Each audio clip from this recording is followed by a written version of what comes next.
దేశంలో సెక్యులరిజాన్ని కాపాడాలన్నా అందరికీ సమాన హక్కులు కలిగించాలన్నా కాంగ్రెస్ పార్టీకి ఓటు వేయాలని అన్నారు రాజమండ్రి కాంగ్రెస్ అభ్యర్థి గిడుగు రుద్రరాజు.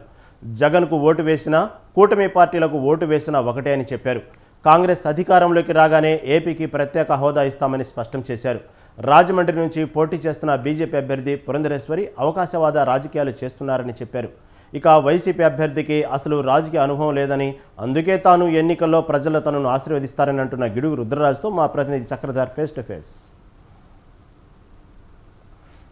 గిడుగు రుద్రరాజు కాంగ్రెస్ పార్టీలో విద్యార్థి దశ నుంచి చిలంచిలుగా ఎదిగి ఆంధ్రప్రదేశ్ రాష్ట్రానికి పిసిసి అధ్యక్షుడిగా పనిచేసిన యువ నాయకుడు. ఈ సాధారణ ఎన్నికలలో మాత్రం ఎప్పుడు ఆయన పోటీ చేయలేదు. మొదటిసారిగా రాజమండ్రి నుంచి రాజమండ్రి పార్లమెంట్ కాంగ్రెస్ అభ్యర్థిగా పోటీ చేస్తున్నారు. ప్రస్తుతం మనం ఆయనతో రాజమండ్రిలో ఉన్నాము. ఆయన అడిగి ఈ ఎలక్షన్లో ఆయన వ్యూహాలు ఏంటి ఆయన అడిగి తెలుసుకున్నాం. నమస్తే sir. First all the best మీకు.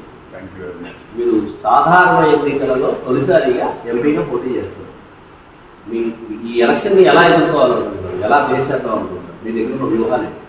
అంటే గతంలో పలు పర్యాయాలు ఎన్నికల యంత్రాంగంతో మంత్రాంగంతో పనిచేయడం జరిగింది. 2007లో తూర్పుగోదావరి జిల్లాలో అప్పుడు ఉన్నటువంటి అమలాపురం, రాజమండ్రి, కాకినాడ 3 కలిసి ఉండగా స్థానిక సంస్థల ఎమ్మెల్సీ అభ్యర్థిగా నేను కాంగ్రెస్ పార్టీ నుంచి ఆనాడు కంటెస్ట్ చేసి గెలవడం జరిగింది.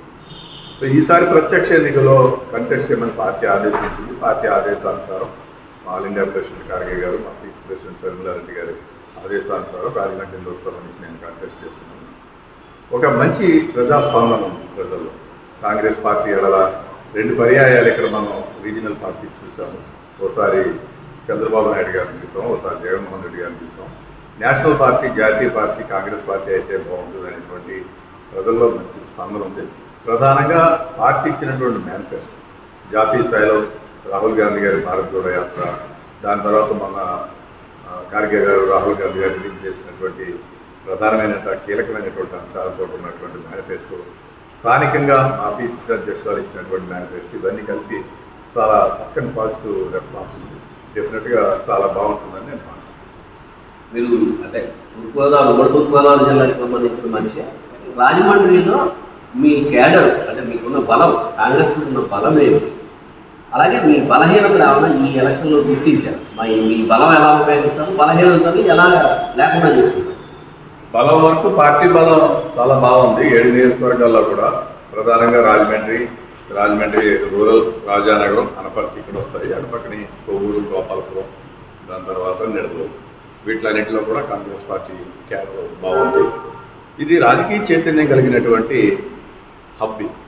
అప్పట్లో కంబైన్డ్ జిల్లాలో కాకినాడ డిస్ట్రిక్ట్ క్యాపిటల్గా ఉన్నప్పుడు కూడా రాజమహేంద్రం అనేటువంటి వాటికి పొలిటికల్ క్యాపిటల్ లాంటిది, కల్చరల్ క్యాపిటల్ లాంటిది. ఇక్కడ హేమహేమీలు పనిచేసినటువంటి పరిస్థితి. సో డెఫినెట్గా నాకైతే ఆశాభావం ఉంది. 2004 నుంచి 2014 వరకు ఈ ప్రాంతాన్ని అభివృద్ధి చేసింది కాంగ్రెస్ పార్టీ. దాదాపు 10 సంవత్సరాలుగా అధికారానికి దూరంగా ఉన్న కాంగ్రెస్ పార్టీ అభ్యర్థులు ఇప్పుడు గతంలో తెలుగుదేశం అధికారంలో ఉంది, ప్రస్తుతం ఆంధ్రప్రదేశ్లో అయితే ప్రస్తుతం వైఎస్ఆర్ కాంగ్రెస్ పార్టీ అధికారంలో ఉంది, కేంద్రంలో బీజేపీ అధికారంలో ఉంది. అంటే వాళ్ళు ఒక రకంగా కాంగ్రెస్ కన్నా బలమైన శక్తులు.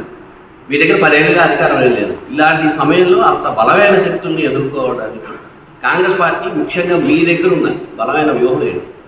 కాంగ్రెస్ పార్టీకి బలమైనటువంటి వ్యూహం మా మేనిఫెస్టో ప్రధానమైన. రెండవది, జాతీయ పార్టీగా కాంగ్రెస్ పార్టీకి ఆంధ్రప్రదేశ్ ఏడాదిలో ఉన్నటువంటి కన్సర్న్ కూడా చాలా ముఖ్యమైనది. ఆంధ్రప్రదేశ్కి 2014 విభజన తర్వాత ఏపీ రీఆర్గనైజేషన్ ఆఫ్ 2014 అనేటువంటిది పార్లమెంట్లో ఒక చట్టం చేయడం జరిగింది.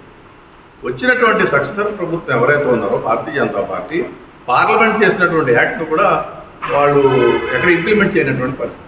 ఈ రాష్ట్రంలో ఉన్నటువంటి ఇతర రాజకీయ పార్టీలందరూ కూడా భారతీయ జనతా పార్టీతోటే అంటకాగుతున్నటువంటి పరిస్థితి. కనుక ప్రజలందరూ కూడా ఆలోచించాలి. ఇక్కడ ఒక ఓటు జగన్కి వేసినా అది డైరెక్ట్గా జగన్కి వేసినప్పుడు కూడా పరోక్షంగా బీజేపీకి వేసింది. ఎందుకంటే గడిచినటువంటి ఎన్నికల్లో ఆయన చెప్పారు 25 లోక్సభ స్థానాలు ఇవ్వండి, నేను మెడల్ వచ్చి మీకు ప్రత్యేక హోదా తెస్తానన్నారు. అటువంటి 5 సంవత్సరాలు కూడా వాళ్ళు ఏమీ సాధించలేకపోయారు. అదేవిధంగా ఎనీహౌ టీడీపీ, పవన్ కళ్యాణ్ వాళ్ళు బీజేపీతో కలిసి ఉన్నారు. సో ఈ రాష్ట్రంలో ఆ కూటమికి ఓటేసిన, ఇటు జగన్మోహన్ రెడ్డి ఓటేసిన, పరోక్షంగా ఇద్దరు కూడా భారతీయ జనతా పార్టీకి వేస్తారు. సో ఈ రాష్ట్రానికి అభివృద్ధి జరగాలంటే ప్రత్యేక తరగతి హోదా కావాలంటే రాహుల్ గాంధీ గారు చెప్పారు, మొదటి సంతకం ప్రత్యేక తరగతి హోదా మీద పెడతాను అని. మీరు ఇక్కడి నుంచే రాజమండ్రిలో ఉండగానే ఒక విలేకరుల సమావేశం కావచ్చు, మీటింగ్ కావచ్చు, చిరంజీవి మెగాస్టార్ చిరంజీవి కాంగ్రెస్ పార్టీలోనే ఉన్నారు అని మీరు ఒక మాట అన్నారు. అయితే ఇక్కడ ఒక 4-7 రోజుల క్రితం ఎన్డీఏ అభ్యర్థులకి ఓటే ఎందుకు వాళ్ళని గెలిపించండి అని అనకాపల్లిలో చిరంజీవి గారు ఒక వీడియో రిలీజ్ చేశారు. అది stand on that comment, Chiranjeevi ఇంకా ఇప్పటికీ కాంగ్రెస్ తోటే ఉన్నారు అనే దాని మీరు ఇంకా ఇప్పటికీ నిలబడే ఉన్నారు. నేను కాంగ్రెస్ పార్టీ కాదని ఎక్కడ చెప్పాను. చిరంజీవి గారు శ్రీమతి సోనియా గాంధీ గారు మన్మోహన్ సింగ్ గారి క్యాబినెట్లో పనిచేసినటువంటి వ్యక్తి. అప్పుడు యూపీఏ గవర్నమెంట్ ఉన్నప్పుడు చిరంజీవి గారికి సోనియా గాంధీ గారు అన్నా, మన్మోహన్ సింగ్ గారు అన్నా, లేకపోతే రాహుల్ గాంధీ గారు అన్నా చాలా అభిమానం ఉన్నటువంటి వ్యక్తి. రాజకీయాలకు దూరంగా ఉంటాను, సినిమాల్లో ఉంటాను అని చెప్పి వారు చెప్పడం జరిగింది. సో ఆ నేపథ్యంలో ప్రత్యక్షంగా వాళ్ళకి ఏమైనా కొన్ని ఎఫిలియేషన్స్ ఉంటే ఉండొచ్చు. సో అభ్యర్థుల వరకు అనేక మందికి సపోర్ట్ చేస్తూ ఉండొచ్చు. But as per my knowledge చేసుకోవాలి సార్, ఆయన కాంగ్రెస్ పార్టీ అభిమానిగానే ఉంటారు, కాంగ్రెస్ పార్టీ లాయలిస్ట్గానే ఉంటారని నేను భావిస్తాను. Thank you sir, all the best for your victory.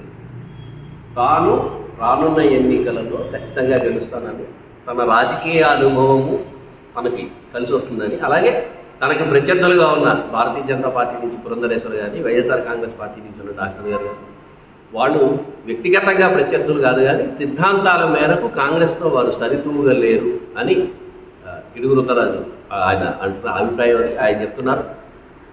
Video journalist హరిప్రసాద్తో ముక్కామల చక్రధర్, అంబేద్కర్ కోనసీమ జిల్లా స్వతంత్ర